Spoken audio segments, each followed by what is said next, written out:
কলাতলি নামক একটি মফস্বল শহরে নাদিয়া নামে একটি মেয়ে বাস করত। নাদিয়ার মা বাবা মারা যাওয়ার পর তার ঠাঁই হয় তার চাচার বাসায়। নাদিয়ার আপন বলতে তার চাচি ও চাচাতো বোন ছাড়া কেউই ছিল না।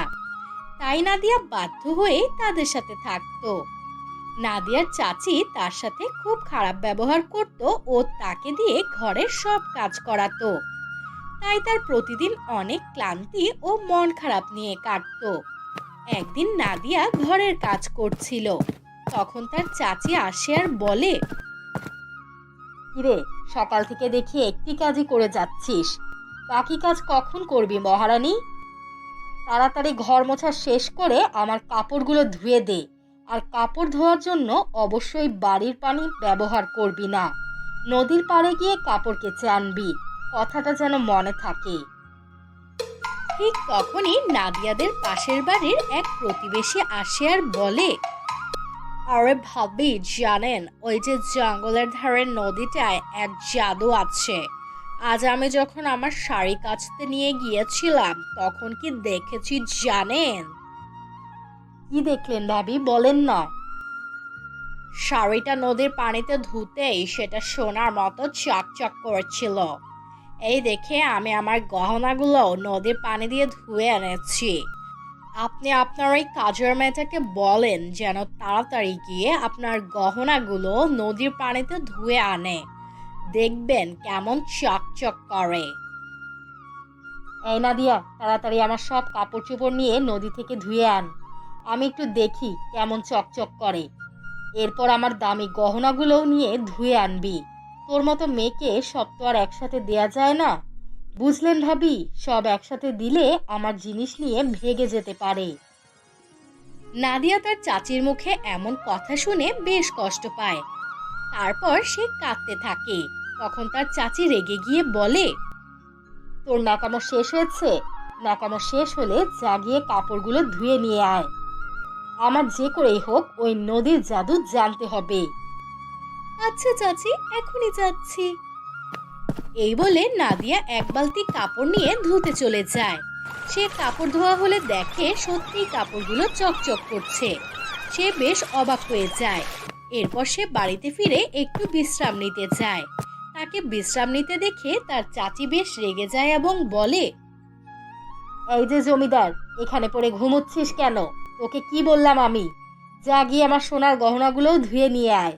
সবাই যদি ওই নদীর কথা জেনে যায় তবে তুই তো আর কাজ করার জন্য লাইনও পাবি না। এক্ষুনি যা বলছি। চাচি, মাত্রই তো এলাম, একটু বিশ্রাম নিয়ে এরপর যাচ্ছি। সকাল থেকে কাজ করতে করতে আমি ক্লান্ত, আর তাছাড়া সকালে আমি কিছুই খাইনি। কি, তুই বিশ্রাম নিবি? আমার কথা কি তোর কানে যায়নি নাকি?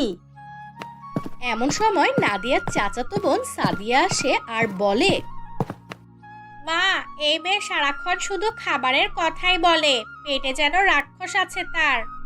সারাদিন অতগুলো বাসি পচা খেয়েও তোর পেট ভরে না। আর শোন, আজ কোনো খাবার নেই। রান্না এত মজা হয়েছিল যে আমি সব খাবার খেয়ে নিয়েছি।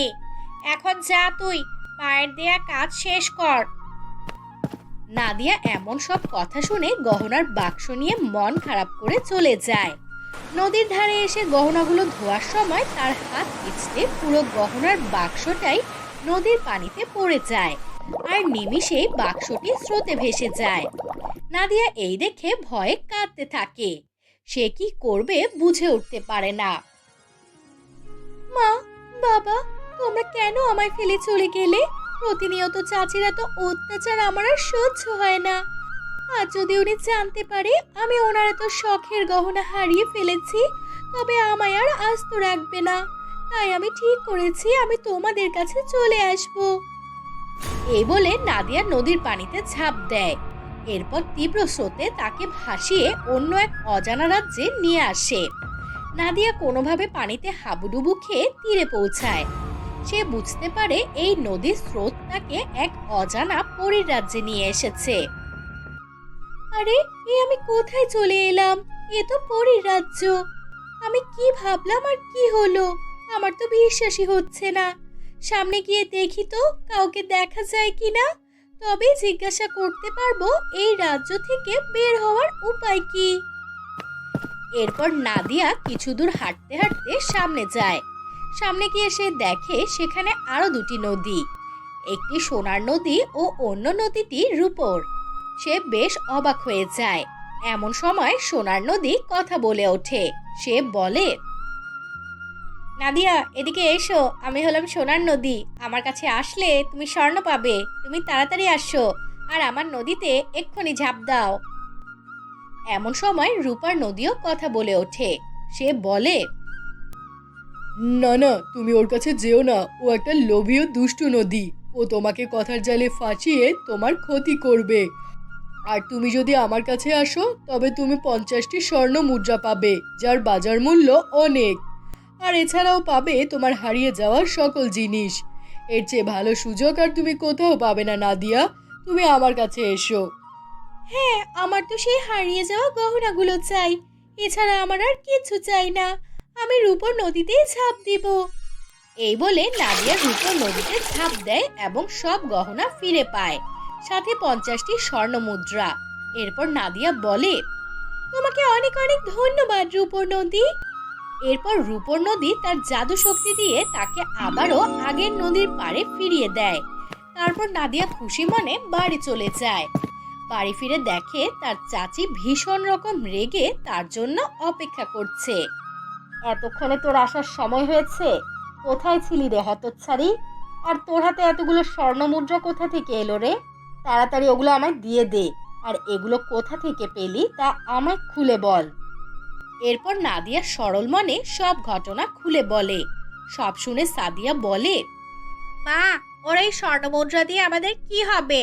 ওর মতো বোকা মেয়ে সোনার নদী ফেলে রূপর নদীতে ঝাঁপ দিয়েছে। চলো আমরা দুজন গিয়ে সোনার নদী খুঁজে বের করি, তারপর সেখান থেকে অনেক সম্পদ দিয়ে আসি। সাদিয়ার কথা শুনে তার মা বলে, এই তো আমার মেয়ের মাথায় কত বুদ্ধি। তাড়াতাড়ি চল, আমরা ধন সম্পদ নিয়ে আসি, তারপর তা দিয়ে আমরা রাজার হালে চলবো। এরপর দুই মা মেয়ে সেই সাধারণ নদীতে গিয়ে ঝাঁপ দেয়। তারপর ভাসতে ভাসতে চলে আসে সেই পরীর রাজ্যে। তারপর অনেক খোঁজাখুঁজির পর তারা সেই নদীর দেখা পেয়ে যায়। এই তো পেয়ে গেছি, এই তো সেই সোনার নদী। অবশেষে আমরা খুঁজে পেয়েছি। তাড়াতাড়ি চল, দেরি করা ঠিক হবে না। হ্যাঁ মা, চলো, নয়তো আবার সব হাতছাড়া হয়ে যাবে। আমি সাথে একটা ব্যাগও নিয়ে এসেছি। আজ এই নদী থেকে স্বর্ণ মুদ্রা, হীরা, মণি, মুক্তা সব নিয়ে যাব। আমরা পৃথিবীর সব থেকে ধনী ব্যক্তি হয়ে যাব। এরপর নদী দুটো কিছু বলার আগেই তারা মা মেয়ে সেই সোনার নদীতে ঝাঁপ দেয়। ঝাঁপ দেওয়ার সাথে সাথে তারা এক ভয়ঙ্কর রাক্ষসের গুহায় চলে আসে। হায় হায়, এ কি হলো? আমরা এ কোথায় চলে এলাম? এ তো কোনো ভয়ানক রাক্ষসের গুহা। আমাদের বেশি লোভ করা ঠিক হয়নি। আজ আমাদের লোভের কারণে আমরা এখানে এসে পড়েছি। এখন এসব বলে কি লাভ? জলদি এখান থেকে বের হওয়ার রাস্তা খোঁজ। তারা মা মেয়ে মিলে বের হওয়ার রাস্তা খুঁজতে থাকে। ঠিক তখনই রাক্ষস সেখানে প্রকট হয় আর বলে, কিরে লোভী কোথাকার, এখানে এসেই পড়েছিস তোরা, তাই না? হা, হা, হা, হা, হা। এখন তোদের শাস্তি হলো তোরা সারা জীবন আমার গোলাম হয়ে থাকবি। কারণ এখানে আসার রাস্তা আছে, যাওয়ার কোনো রাস্তা নেই। হা, হা, হা, হা, হা। এরপর তারা মা মেয়ে দুজন সেই রাক্ষসের গোলাম হয়ে জীবনযাপন করতে থাকে। আর অন্যদিকে নাদিয়া সেই স্বর্ণমুদ্রা ব্যবহার করে বেশ সুখেই জীবনযাপন করতে থাকে।